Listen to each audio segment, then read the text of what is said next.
Hi everyone, greetings. I'm Vicky, and today the topic of discussion is coronary artery disease in pregnancy. Let me first walk you through the content of my discussion today. We will first look into the epidemiology and pathophysiology. Then we will discuss about approach to diagnosis and what treatment is safe in pregnancy and what are the future for this patient with coronary artery disease in pregnancy. And I'll wrap up the discussion with some take-home messages. This is my patient. She's a 43-year-old at 11 weeks into her second pregnancy. She presented with history of chest discomfort and palpitation. She is a known case of type 2 diabetes. She has chronic hypertension with a BMI of 33. She was suspected to have coronary artery disease with an abnormal myoperfusion scan back in 2020. Following which, she was referred to a cardiac center and planned for an angiogram in September 2021. Prior to her angiogram, she found herself to be pregnant with her second baby, and here she is in our clinic. We ordered some baseline investigations. Her ECG, echocardiogram, and baseline blood investigations were all normal. She has a strong family history of ischemic heart disease. Now we have a patient with multiple risk factors, but she's pregnant now. How will you manage her case? We had a multidisciplinary team meeting and we discussed on the options of diagnostic approach. That involves stress test, cardiac MR, and angiogram. The experts agreed for angiogram for the benefit of treatment at the same setting if she had positive findings. We also discussed on options of stents and duration of dual antiplatelet therapy if she requires. There was a contingency plan if she presents with acute coronary syndrome, and that is to perform an emergency percutaneous intervention. Let's look at the EMBRACE report for 2021. We can see that the leading cause for maternal mortality for the triennium of 2017 to 2019 is none other than cardiac disease. And here again, cardiac disease plays a great role in the cause of death among women who died between 6 weeks and 1 year after the end of pregnancy. The WHO estimated 17.9 million people die each year from cardiovascular disease, and this is an estimated of 32% of all deaths worldwide. What about in Malaysia? Ischemic heart disease is one of the top 10 principal causes of death in 2020. 17% of patients died of IHD, and out of that, 31% of them are female. Let's look at the incidence and risk factors of coronary artery disease in pregnancy. It occurs in 1 in 16,000 to 1 in 32,000, meaning if your center delivers 16,000 women a year, you'll probably be seeing 1 in each year or 1 in every 2 years. However, we need to bear in mind coronary artery disease has increased 3 to 4-folds of incidence in pregnancy, and the risk factors include advancing age, multiparity, smoking, hypertension, and a high BMI. Let's look at age. The ladies currently are embarking on pregnancy at an older age. We can see here there are still significant amount of pregnant ladies being at above 35 years, and there are more and more ladies embarking on pregnancy at the age above 40-year-old. What about BMI? Malaysia is the most obese nation in Southeast Asia, having more than 50% of our adults being overweight or obese. And out of this population, about 50% of them remains in reproductive age, female group. So we know that we have high-risk patients within our population, therefore we need to understand coronary artery disease in pregnancy even better. We know that there are 2 types of coronary artery disease, that is STEMI and non-STEMI. And compared STEMI to non-STEMI, STEMI is more often seen among our pregnant patients, and it can occur throughout trimesters, having highest incidence in 3rd trimester and also in postpartum period. If we look At causes of coronary artery disease in non-pregnant population, we know the leading cause is definitely atherosclerotic disease.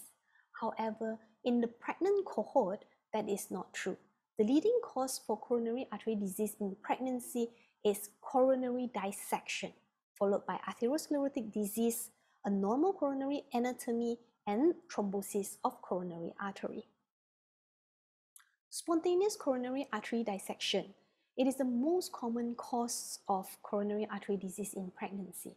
It occurs due to the hormonal changes which promote changes in vascular wall via loss of elastic fibers and increase in acid mucopolysaccharide ground substance with the increased release of matrix metalloproteinase. In histology, there is evidence of dissection within the coronary artery media and intima with formation of intramural hematoma.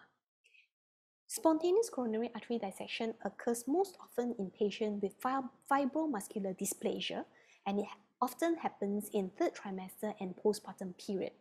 It usually involves left anterior descending artery and left main segment.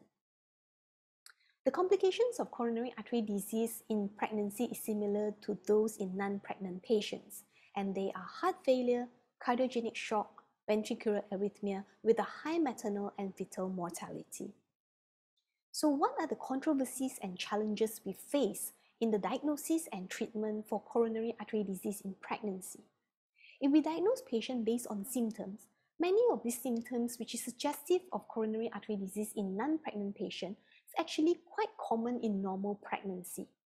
And there are ECG changes which is physiological in normal pregnancy which may be suggestive of coronary artery disease in non-pregnant patients. Some biomarkers are elevated in normal pregnancy. Can we perform a stress test?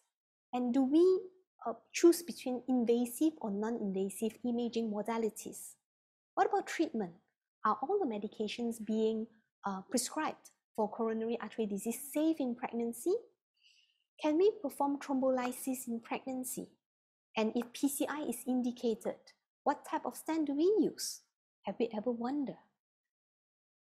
The clinical presentation of coronary artery disease in pregnancy is quite similar to those of the non-pregnant population, and that includes central chest pain, palpitation, exertional dyspnea, diaphoresis, typical radiation of pain to the arm, to the jaw, to the back, and epigastric pain, especially for female population.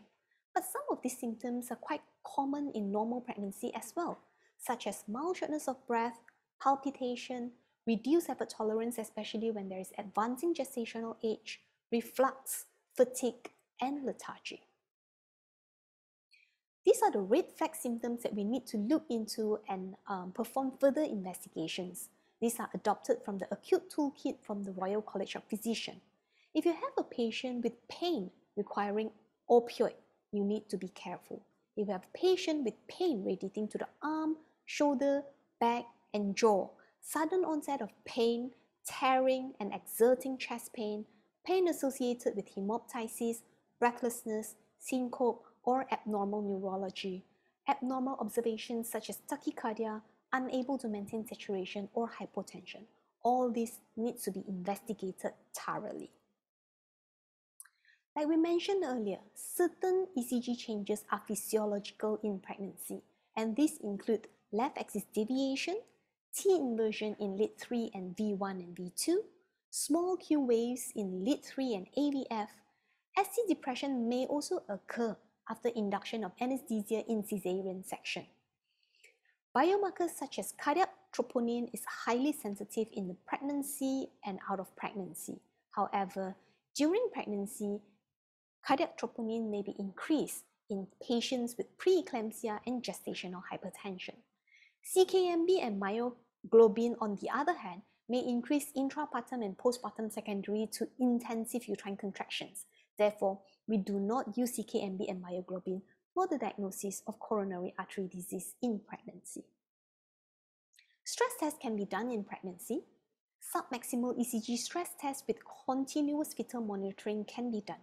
However, there is a small risk of fetal bradycardia.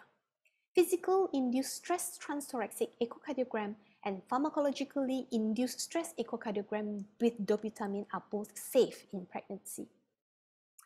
Many fear to perform an imaging in pregnancy due to the radiation dose to the fetus. And we need to know the harmful radiation dose is 50 milligram. And many of this imaging actually has a radiation dose way below the threshold level. Diagnostic coronary angiogram has a radiation dose of only 1.5 milligram. And this can be further reduced if we apply radial approach with abdominal shield, if we apply shorter fluoroscopic time, low frame rates, minimization of cine angiography, and if it is done in second and third trimester. Myoperfusion scan is a nuclear stress test. Together with cis-TIMI scan is usually not routinely ordered in pregnancy. CT angiography is a non-invasive modality. It can be performed for low-risk group. However, there is limitation to it, which includes possibilities of inconclusive findings due to limited resolution or due to some motion artifact. Cardiac MR can be done in pregnancy, and it's especially important to look at the viability of cardiomyocytes and also the ventricular functions. Intracoronary imaging is important, especially when you have a patient with suspected spontaneous coronary artery dissection. I have a table here with listed imaging modality and their estimated fetal dose. If you have a look at this, most of these imaging modalities are safe in pregnancy. Chest X-ray is definitely safe in pregnancy with extremely low estimated fetal dose. CTPA is safe, coronary CTA, coronary angiogram, and PCI are all safe in pregnancy. When we look at medical condition in pregnancy, it is very important to have some differential diagnosis at the back of our mind. And here, for coronary artery disease, the differential diagnosis include aortic dissection, pulmonary embolism, GERD, pneumomediastinum, cardiomyopathy, and also preeclampsia. Let's look at them one by one. Acute coronary syndrome is typically presented with central pressing pain radiates to the jaw, the face, and arm. And the diagnostic approach is definitely angiogram. Aortic dissection is patient typically presents with tearing pain radiating to the back, and this usually happens in the high-risk group, those with Marfan syndrome, Turner syndrome, and Ehlers-Danlos syndrome type 4, which is the vascular Ehlers-Danlos. It's more commonly occur in third trimester, and the gold standard to diagnose that would be a cardiac MR. Pulmonary embolism is very common in pregnancy. There is 4 times increased risk in pregnancy, and the highest risk is immediately postpartum. And we know that the diagnosis approach is none other than CTPA or a VQ scan. GERD is very common as well, and it's a clinical diagnosis. Pneumomediastinum can be diagnosed using just a chest X-ray. Takotsubo cardiomyopathy is often related with heart failure symptom. One thing we need to point out here is 2.3% of women presenting with pregnancy-associated myocardial infarction actually has Takotsubo cardiomyopathy, and the diagnostic approach is either an echocardiogram or a cardiac MR. Peripartum cardiomyopathy is a familiar term to us. Please remember that this is a diagnosis of exclusion. It can happen in third trimester up till 5 months postpartum. Preeclampsia is also very common in pregnancy, and patients who present with shortness of breath with preeclampsia are those with acute pulmonary edema, and it can be diagnosed with severe hypertension and with S-FLIT-PLGF ratio of more than 38. So medical management, when it comes to medical management for coronary artery disease, most of the medication is safe in pregnancy except ACE inhibitor, ARBs, and the statins. What about thrombolysis? Thrombolysis is the main choice of therapy in non-pregnant population. However, it is mandatory to perform a cardiac catheterization to determine the cause of acute coronary syndrome prior to initiation of this therapy, because remember, the leading cause of coronary artery disease in pregnancy is not atherosclerosis, but spontaneous coronary artery dissection. So if we apply thrombolysis in patients with spontaneous coronary artery dissection, that is awaiting for disaster to happen. Agents used for thrombolysis such as streptokinase and recombinant tissue plasminogen activator are both safe in pregnancy. They do not cross placenta. Unfractionated heparin is also safe in pregnancy. But bear in mind there is an increased risk of bleeding, especially if we thrombolyze a patient around the time of delivery and postpartum period. Primary percutaneous coronary intervention. The dose of radiation exposure in PCI is actually quite low, but that depends on the patient's BMI, difficulty of the procedure, and the degree of expertise. It usually ranges about 1 to 5 milligram. There is small risk of bleeding in patients with spontaneous coronary artery disease as compared to the patient with atherosclerosis or a patient with a thrombosis. That is because the deep guide catheter engagement and high pressure contrast injection in primary percutaneous coronary intervention can further expand dissection in patients with SCAD. And coronary guide wires sometimes can be unintentionally positioned into a false lumen or the dissected planes, and that can lead to further expansion and disastrous complications. So when we perform PCI, we also have to take into consideration of types of stent, because PCI is not only for diagnosis, but we can apply treatment in the same setting. So there are two types of stent. One is the drug-eluting stent. This is the stent of choice for the non-pregnant population. It is coated with slow-release medication to prevent stent thrombosis, and therefore there is lower risk for the need to repeat a PCI in the future. However, it requires dual antiplatelet therapy for 6 to 12 months. That's why that can be an issue in pregnancy. What about bare metal stents? This is a traditional stent which is uncoated. Therefore, it only requires a shorter duration for dual antiplatelet therapy for a month, although aspirin needs to be used for lifelong. Risk of stent thrombosis leading to restenosis of coronary artery is higher because it's uncoated, and there is a need to repeat PCI for patients using these stents. Talking about antiplatelet, aspirin, as we know, is safe in pregnancy and can be used up till delivery because we use that for preeclampsia prophylaxis in our high-risk patient. There is no increased risk of maternal or fetal bleeding with the use of aspirin. P2Y12 inhibitors such as clopidogrel or prasugrel or ticagrelor can be used in pregnancy, particularly clopidogrel. The issue is just with peripartum management. P2Y12 inhibitor has to be withheld for at least 7 days prior to a planned delivery to facilitate neuraxial analgesia and also to reduce the risk of bleeding. Stent selection here depends on timing of occurrence of acute coronary syndrome. If you have a patient coming in with ACS which requires stent, then maybe we should consider a bare metal stent because dual antiplatelet for bare metal stent is about just a month. Whereas if you have a patient who comes in with symptoms of ACS and she requires a stent, in first or second trimester, a drug-eluting stent can be used safely. Next would be surgery, coronary artery bypass grafting. It can be done in pregnancy. The mortality in pregnancy is equal to that of non-pregnant population. However, the only issue here is slightly increased fetal mortality in view of low placental perfusion, because when we are performing coronary bypass grafting, the procedure is done in hypotension and non-pulsatile blood flow. So the fetal mortality can be reduced and fetal outcome can be improved if this procedure is to be done in normothermia with slightly higher flow and high pressure with shortest possible extracorporeal circulation. Now let's talk about delivery. The mode of delivery depends on a couple of points here.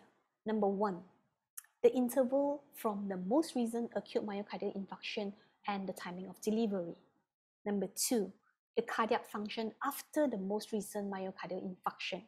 Number three, availability of expertise. In the tertiary center, do we have high-risk obstetrician, maternal medicine consultant, cardiologist, cardiointensivist, cardiothoracic surgeon, and obstetric anesthetist? These are a group of people who are really important when you manage coronary artery disease in pregnancy.